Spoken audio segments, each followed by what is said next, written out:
பாப்புக்குட்டிக்கு night dinner வந்து 7:30 to 8 o'clock கொடுப்பேன். ஏன்னா மேடம் வந்து 11 o'clock தான் தூங்குவாங்க. 10:30 11 அந்த டைமில் தான் அவள் தூங்குவாள். ஸோ அவளுக்கு 7:30லேருந்து 8 o'clock டின்னர் கொடுத்தா அவள் விளையாடிட்டு தூங்குறதுக்கு கொஞ்சம் கரெக்டாக இருக்குன்றதுனால அந்த டைமில் தான் இப்போதைக்கு நான் கொடுத்துட்ருக்கேன். நான் மேக்ஸிமம் பாப்புக்குட்டிக்கு டின்னர் வந்து இட்லி தான் கொடுப்பேன். வீக்லி 6 days வந்து 5 to 6 days வந்து அவளுக்கு இட்லி தான் கொடுப்பேன். இட்லி பருப்பு, இட்லி கேரட், இட்லி பீட்ரூட் இந்த மாதிரி ஏதாவது வெஜிடபிள் கூட சேர்ந்து கொடுப்பேன்.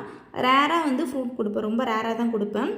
இப்போ ரீசெண்டாக ஒரு 10 days தான் பாப்புக்குட்டிக்கு வந்து ஜவ்வரிசி கொடுக்க ஸ்டார்ட் பண்ணியிருக்கேன். இது உடம்புக்கு ரொம்ப ரொம்ப நல்லதுன்னு சொன்னாங்க.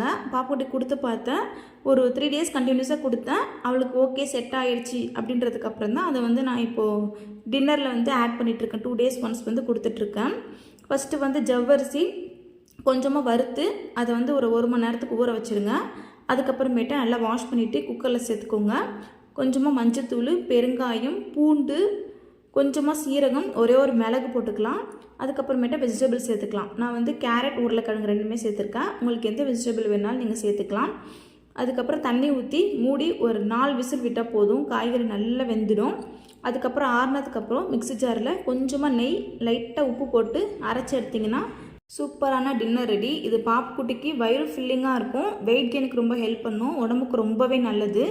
இது குழந்தைங்களும் விரும்பி சாப்பிடுவாங்க. நானே பாப்புக்குட்டி சாப்பிட மாட்டேன்னு நினச்சேன், ஆனால் அவர் விரும்பி சாப்பிட்றா. கண்டிப்பாக ட்ரை பண்ணி பாருங்கள். நெக்ஸ்ட் வீடியோவில் பார்க்கலாம். பாய்.